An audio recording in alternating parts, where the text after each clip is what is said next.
புதுவை காமராஜர் தொகுதி சட்டமன்ற உறுப்பினர் வளாகத்தில் ஜான்குமார் எம்எல்ஏவின் இலவச அன்னதான கூடத்தில் வாழும் வள்ளல் தொழிலதிபரும் சமூக சேவகருமான மார்டின் அவர்களின் ஆசிருடன் மார்டின் குழும நிர்வாக தலைவர் லீமா ரோஸ் மார்டின் மற்றும் நிர்வாக இயக்குனர் ஜோஸ் சார்லஸ் மார்டின் அவர்களின் வழிகாட்டுதல்படி ஜான்குமார் எம்எல்ஏ தினம்தோறும் காமராஜ் நகரில் உள்ள இலவச அன்னதான கூடத்தில் மதிய உணவு தலைவாழை இலையுடன் சாதம், சாம்பார், வத்த குழம்பு, கோஸ் கூட்டு, பக்கோடா, அப்பளம், ஊறுகாய், மோர், ரசம், தண்ணீர் உட்பட தினம்தோறும் 250க்கும் மேற்பட்டோர் உணவு அருந்தி செல்கின்றனர்.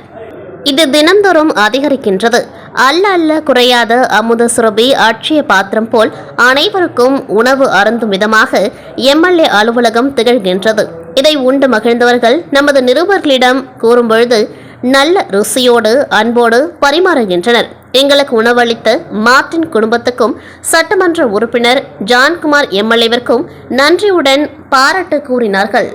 மேலும் தினம்தோறும் ஜான்குமார் எம்எல்ஏவுடன் அவரது மனைவி லதா ஜான்குமார் அவர்களும் இன்முகத்துடன் உணவு வழங்குகின்றார்.